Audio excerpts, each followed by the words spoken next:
CEO of Afghanistan American Relations Office, and they want me to be a representative of all Afghan and the United States to defend the democracy and freedom and support for human beings. And I'm very happy, and also I love her. When I talk with my mom, I said, I have another mom also here. So, yeah, and she's kind of jealous. She said, I'm your mom. I said, I have two moms right now. And she said, oh my God, that's good. So, yes, my team, they're still in California, which is tomorrow. I'm visiting the Marine team and also the other Afghan in Sacramento, California. And the people of Afghan Americans who live in United States, they want me to have a trip in every state to come and visit them and help them for SIVs. And right now I'm expert for SIV cases and also for P1, P2, P3, how I help the other family who are left behind. I know Mr. Biden, he forgot us. I know he disappointed the world, but we never forget the human being, we never forget those American allies, and I'm fighting, still fighting against Taliban, still supporting American allies, even if they are in Afghanistan. I mentioned to them that Mr. Biden is forgiving you. We have thousand other Biden and Trump in the United States. You're not alone. And they're very happy. I gave them hope, and I mentioned about a couple days ago, a couple of weeks ago, I was in a Fox TV, couple interviews I had many interviews for other TVs also, and I was talking about the immigration. Mr. Biden mentioned that we brought 120,000 refugees to the United States. Yes, he support, yes, he brought, but he brought the wrong people. And instead of he's bringing the right people, he brought the wrong people. We brought 20,000 SIV and American allies to the United States, and 100,000 was not the SIV. Majority of them were the jailers who released from the Taliban jail, which is we call Polichanti, and majority of them were the people who pay money. So and they entered to the airport, and some of them they were shopkeeper and other stranger people they came. But our American allies, they're still in Afghanistan. They're still hiding. A lot of American passport holder we have over there, American green card holder we have, but they are scaring who is the right people that we can show our green card, who is the right people we can show our passport, who we should show our passport to the gate. The whole Taliban everywhere. So they said, Saber, if possible, please send our voice to them, that instead of bringing the right people, you brought the wrong people. And what should we do? We love our country, United States. We want to go back, but they cannot. There's no flight. I just talked with Thomas and Matthew LeCastro, my manager, that they are working on helicopter and airplane that they can bring the rest of families who remain in Afghanistan, American allies. But the Taliban, they didn't let the airplane and helicopter to take off and land it. It become 1 week that they tried to. And thank you so much, but we might talk on panel about the Taliban, and you will know who is the Taliban. I am from Afghanistan. I know Taliban from right and left. I know Taliban when they sit on a table with me, I can tell you this is the right people or wrong people, because I'm from there. But I don't know that much about the United States that you guys know. So if I have a question about America, I will ask you. Please, if you have any question about Afghanistan, I'm in your service. Because I was in the front line, I was with the Marine, I was teacher there, I lived there, I grew up there, so I know better about. As one of the gentlemen mentioned in the panel before, the Taliban had the Chinese office in Pakistan. No, we have 92 different group of Taliban that America, CIA, FBI didn't find out. I know. Those were not the Taliban. Those were Mr. Haqqani's Taliban, that they're from Pakistan. If you remember, we put $1 billion bounty on him to catch him. But now, Mr. Haqqani, he is the Ministry of Interior of Afghanistan. Let's go catch him. There's a lot of Taliban that are there that we put a bounty on them. Right now, the Taliban, they're fighting with each other in Afghanistan. And as I mentioned 10 years ago, and now I want to just refresh my sentence, Taliban, they are not religious. They act like a religious. They are not mullah, they are not educated. They act like an educated person. They don't know about Quran, but they act like they know everything about Quran. Because in Quran said, even infidels, even animal, you're not allowed to kill. They are killing because they don't know. The Taliban, they are animals, they were animals, they are working for money, they're still working for money and position. Thank you so much, and we will talk on a country. Thank you so much.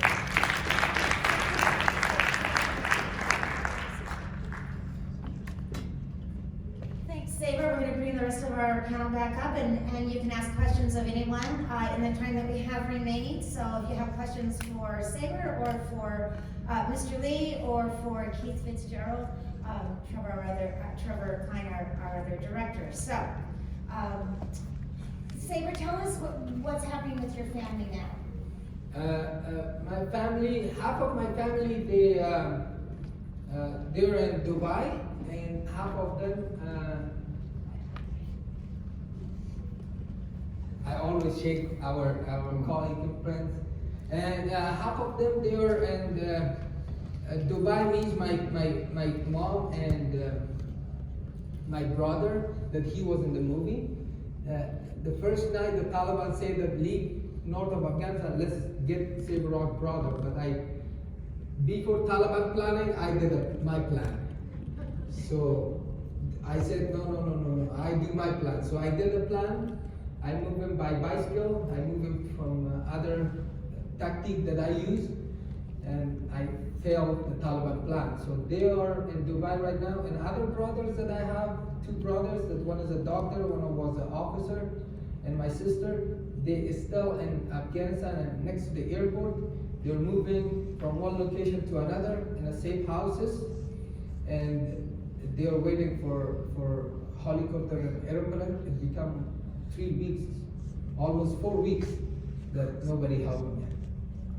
And 4 weeks is a long time when you're waiting to be rescued. Other questions? Comments? Yes, please.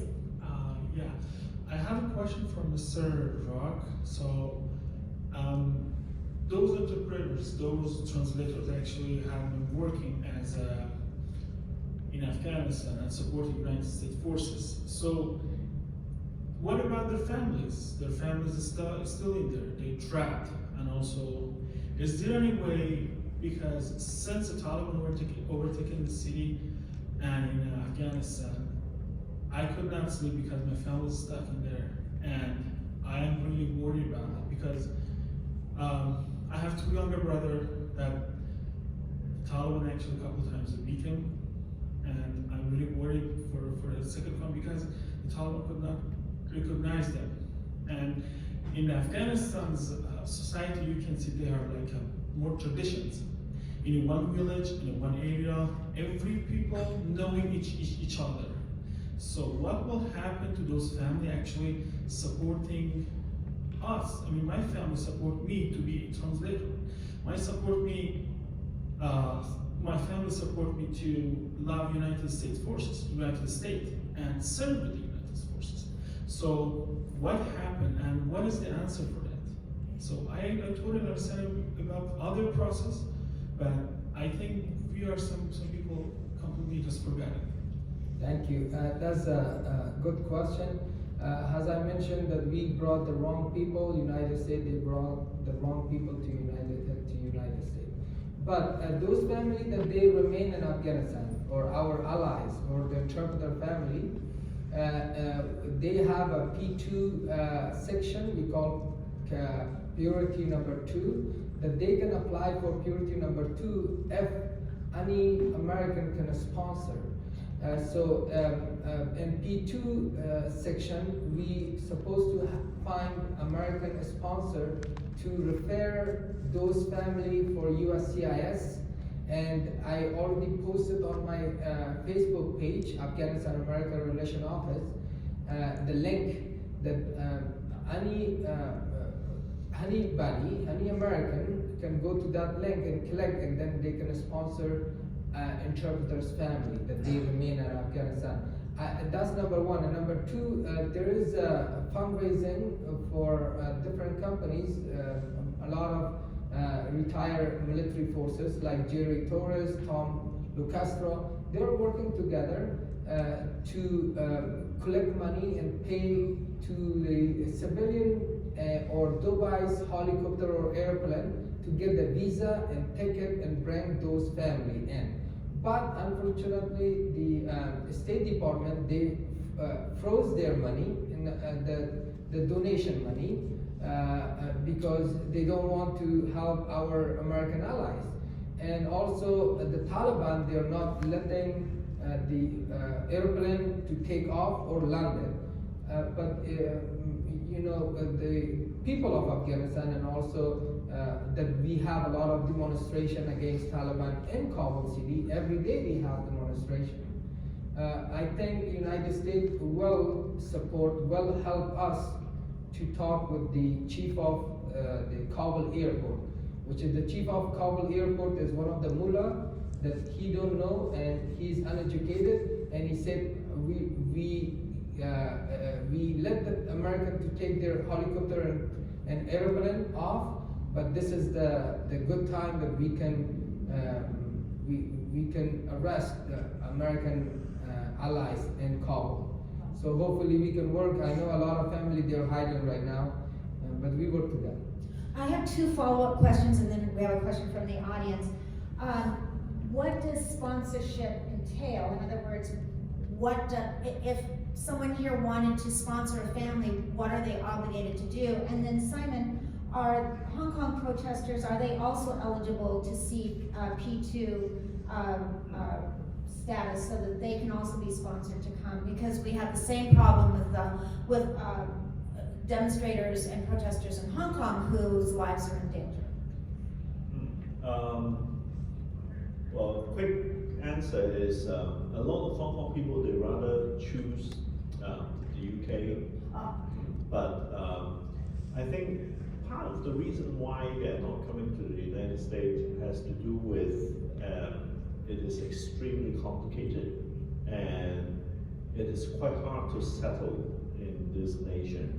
I think that is also you have more of a cultural relationship with the British, obviously. And I think like a lot of things like social security, the medical insurance thing, it's like these small things that makes it very difficult for someone from outside of this nation to settle down here. I think that's also true for Afghans. And so who are what? trying to move here. And if I wanted to sponsor a family, what am I offering to do? Yes, people who can make more than $40,000 a year can easily sponsor those Afghan American allies or American allies. It's very easy. You just fill it out the paperwork. You put your passport information and name and email, and then you can sponsor. Or if anybody served in Afghanistan, and that's very easy for them to sponsor, because if you sponsor, and if this guy worked for U.S. military forces in Afghanistan, they accept his sponsorship first, because he's first. So if we can find people who can sponsor, there's a lot of interpreter family that we have in our website, Afghanistan American Relations Office Facebook, that they are looking for a sponsor. They don't have enough income over here, but we couldn't able to find. Question.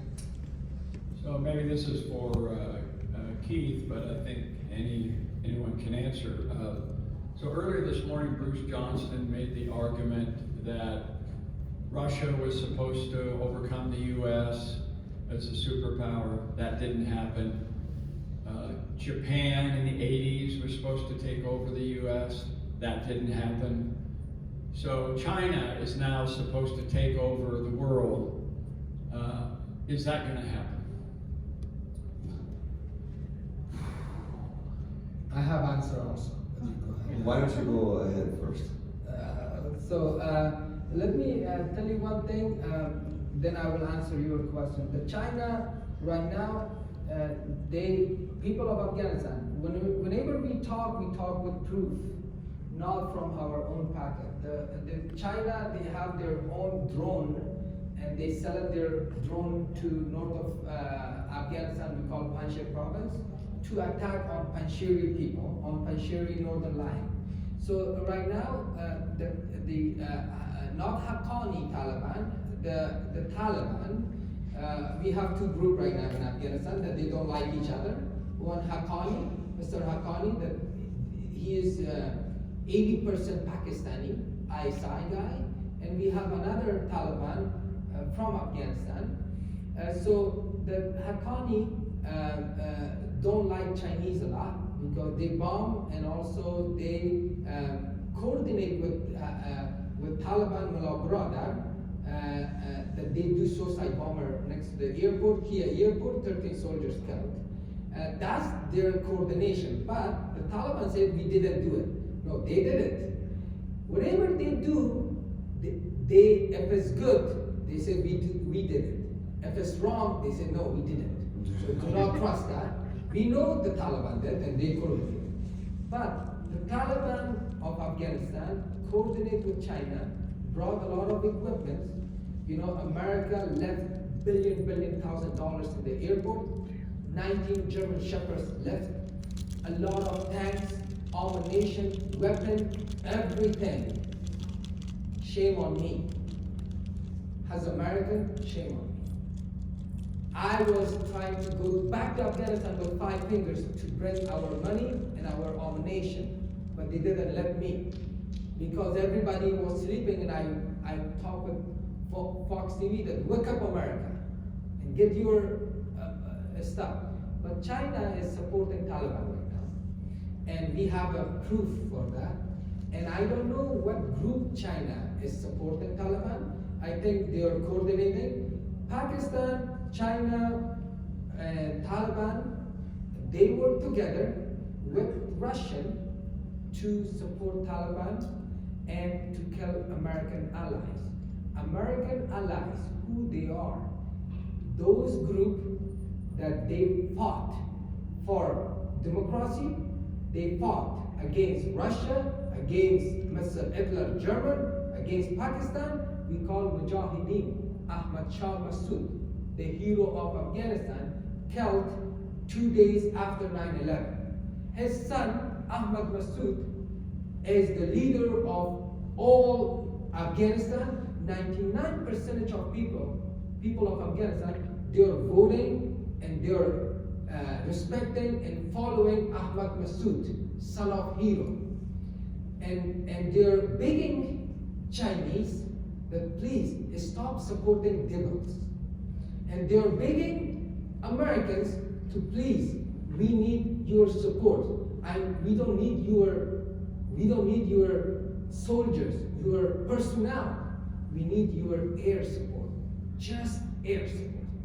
If we support Northern Line, if we air support Northern Line, I promise, they promise, they will take all Afghanistan, they will beat the Taliban in 1 year. They promise us, we want someone to introduce it to them.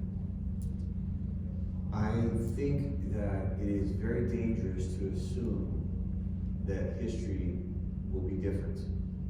But it is equally dangerous to assume that the past will repeat itself. China is unlike anything we've ever seen. It's not like Russian communism. It's not like Japanese capitalism. China, under the Communist Party, has deliberately taken the approach that it will absorb and control everything it deems in its interest. So I believe that the window of opportunity here in the West to defend ourselves and our economic structure, our freedom, which I know is near and dear to many of us in this room, the window is rapidly closing. China has undertaken the One Belt program. It is playing with digital currencies. It is making friends with very unlikely, unpolite, rude, and dangerous people in an effort to further its interests, not to coexist with those of others. So I think the statements this morning, I would respectfully disagree with in very strongly. And Simon, if I could ask you, in 1997, the British agreed to turn Hong Kong back to China. Was that a mistake? And could Britain have defended Hong Kong if, would the Chinese have come in militarily and taken over? Would there have been a war if the UK did not agree to China taking over Hong Kong? It is hard to tell what if, but if you look at the history since the end of World War II, there was a lot of scenarios planned, but there's one commonality about the future of Hong Kong was military, from a military defense perspective. Hong Kong is not defendable. Hong Kong was never somewhere we can easily defend. But if you look at the time frame back into the 80s, when people look at China, they look at Deng Xiaoping, they thought this country might have an opportunity to become an open and free society. That was the wishful thinking back then. But if you look at what happened in China since 1986 to 1989, it insisted in one-party rule. And the window for China to become an open and free society was closed some 30 years ago. And the world still lived in the wishful thinking for a bit of extended period after that. And it was too late for China to change. The only thing we can do, I think, is to avoid taking into this China propaganda, because it is so easy for people to believe that, oh, perhaps China has a better way of running the world. This is what China wants the world to hear. What happened in Afghanistan is the same thing. China is trying to say, you look at what happened there. Americans' approach to building the institution failed, and China will do something and see if that works. Probably they work with Taliban and say, well, we have to respect the local indigenous culture. This is their way, and the same with us, China. Respect our way of doing things. So, but at the end of the day, there's like no, it is not a very principled way of looking at humanity. But Simon, Taiwan is defendable. They have a military. Taiwan, yes, I agree totally with that. Taiwan is the line of defense now, and if Taiwan failed, the whole line of defense is collapsed. Yeah. Well, it's a rather frightening thought. Thank you so much to our panelists. I'm sorry, our time is I wanted to gone. add Oh, on yes, the yes, yes. question about Hong Kong. Yes. I think something that's important to understand is it wasn't necessarily just about if they could defend Hong Kong. The British were worried that of their image as this kind of colonial power heading towards the end of the 20th century. After what happened in South Africa and India, they kind of wanted to get out of as many colonies as they could. And so they definitely were considering the pragmatic element of, can we defend Hong Kong? But they also thought, well, if the Chinese invade, what will the world think of us for kind of trying to hang on to our colonies in the year 1997? So I think that national interest, as far as just from a PR perspective, was a major consideration. No, that's a really good point. And Hong Kong, because it's so small, really needs some power to help it, whether it was Britain or America or Japan or whatever. So that's a really good point. The PR that Britain was facing was powerful. And I want to add one thing, the Taliban, we lost the One War. United States lost the One War. And why? Because of, number one, Taliban got support. They mentioned, Mr. Mullah brother, he said, my right hand is China support, my left hand is Pakistan support, and my back is United Saudi Arabia. So he mentioned that without support of China, Pakistan, and Saudi Arabia, I will never win the war.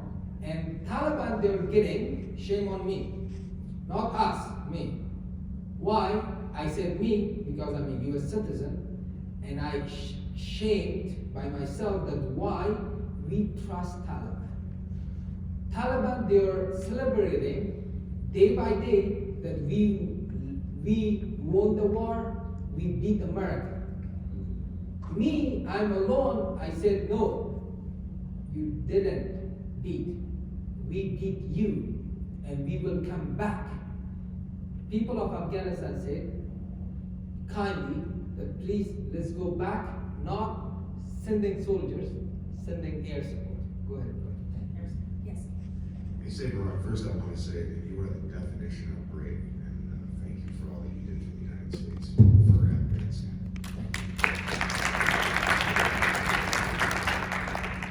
I was looking online really quickly, and there is a website, saberrockmovie.com, I believe, but there's no link. The link appears to be dead for the movie. So how did the documentary, is there a place for that? And I'm not sure where that is. That's number one. That's an easy question, hopefully, to answer. I'll contact the filmmakers and ask them if they can put that. I have answer for that. Yes. That's a good question, and then you can proceed. Number one, I love you for that question. Okay? I'm always, as I mentioned before, I don't scare from Taliban and from ISIS. They scare from me because I'm right and I'm with all these Americans. We work for freedom. We supporter of God. They are beasts. They are animals. I don't scare. If you want to watch the movie, I'm kindly requesting from everyone. It was playing on Amazon Prime before, 2 years ago when she supported us. Right now, there's nowhere play. They blocked it. Why? I don't know. My movie director, Thomas Matthew Lucastro, they knows. But if you can kindly contact Netflix, that we can put our movie on Netflix, people can watch it. What is in the movie? And the movie is about SIV, about support, about America, about this country. So let's work together to add it on Netflix. Amen to that. The bigger part of this is that, we see what's happening in China. The Chinese officers that wrote that unrestricted warfare book, I think 267, 87 pages, something like that. And I believe it was 1990s, and it's 1999. There we go. And so, we saw with the coronavirus and the unleashing what appears to be, and there's a whole host of things, I don't want to go too far tangents, but I remember back in January, February, and March of 20, when they were talking about, like very smart people who had a lot of background, talking about gain of function and all of this, not just a leak from the lab, but intentional, and big tech blocked it. And then it turns out that there was a New York Times writer that, the lie of omission left out that there was a sequence in the genome, that the only way that sequence could be in COVID-19, the virus, was if it was manipulated. It just wasn't a wild virus. And there was a whole host of other things. And I think it took until a couple of months ago when someone in the New York Times published a story that potentially it could be a biological weapon. And so, with that, the unrestricted warfare, and you see what China is capable of. And we've got this disaster of an administration that doesn't even deserve to be in the White House, it deserves to be in a nursing home. We are in jail, yeah. The United States is incredibly weak right now because of the leadership at the top, not because of the men and women who serve. Very, very capable. If you would just leave it to the boots, they would take care of the problem. But you get this incompetence. So with this unrestricted warfare, to the panel, what do you see as, perhaps next inflammatory steps, whether it's in Afghanistan, which now they've got a stronghold in Bagram, we don't have Bagram, we've left billions of dollars of military equipment, which is beyond shameful. I mean, that guy Biden should be charged with treason, in my opinion. But that's neither here nor there for this conversation. But with China's potential to just do what they want in non-traditional means, what do you see as maybe the next steps, or what can the United States do potentially to defend that? I don't feel qualified to answer that question. Does anyone want to take it? Speaking of unconventional aggression, the cyberspace is actually another frontier. And if you look at all these highly sophisticated hackers group, a lot of them actually come from China. These persistent threat groups, actually, they are like almost half of them come from China, and they hack not only the United States, they hack also all the nations along like Middle East and Asia Minor, all over the world. And if you look at what happened a few months ago, I think FBI fished out a hacker group that was involved in the SolarWinds incident earlier last year with the Microsoft Exchange server hack, and found out it was backed by the Chinese military. I think those are different areas.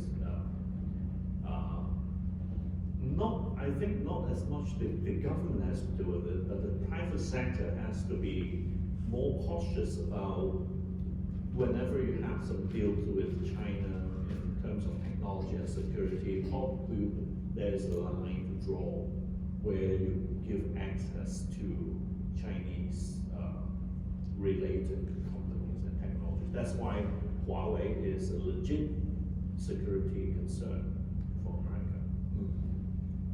Any other comments we'd like to have from? Yes. I have one thing, if we can, I know it's not related to your answer, but I want to add one thing. A couple of days ago, I mentioned last night that we made an office, Afghanistan-America Relation Office for all refugees, that they select me as a senior for that. And we live in Woodbridge, Virginia, which is the rent and accommodation is very cheap.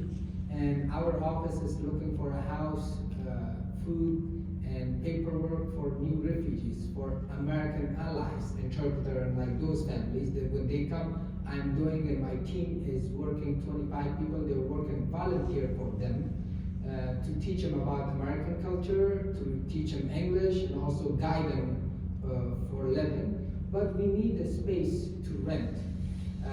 So I was kindly requesting her if anybody can help us, not big money, as I found a place about $3,000 a month rent, that it has one hall and 2 rooms that we can teach language to their families, and we can keep donations for them.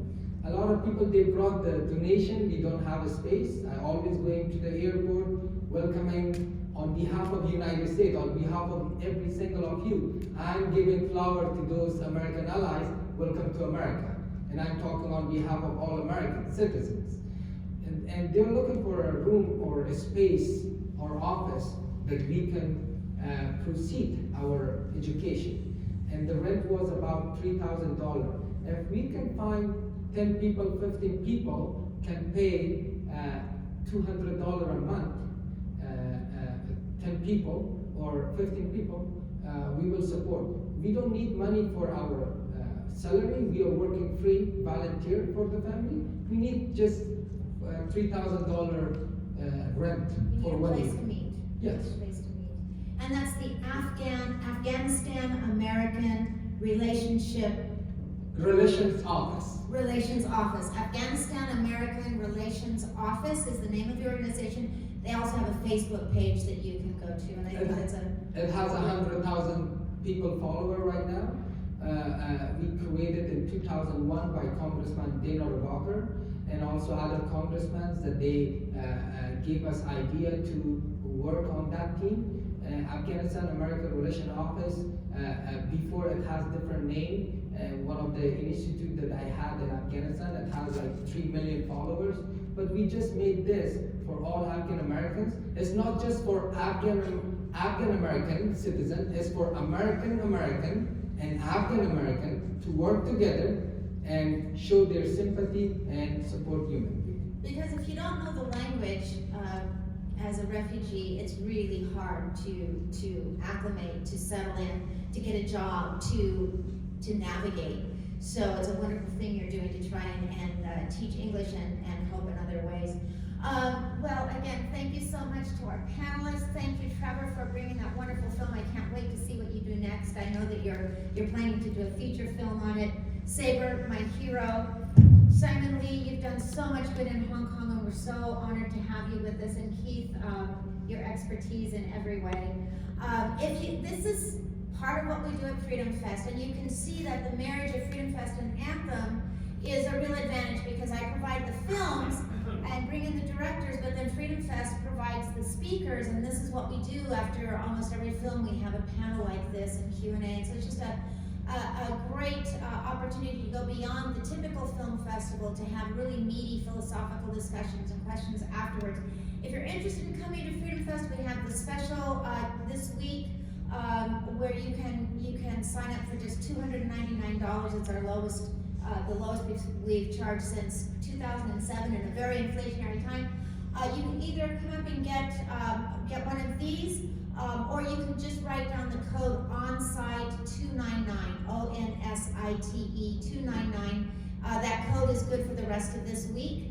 And if you'd like to know more about the film festival, I have some copies of our 10th anniversary booklet that talks about the film, the festival, some of the films, some of the experiences that we've had. It has pictures and so forth. So you're welcome to take those until I run out of them. So thank you again for being here. Thank you so much to our panel.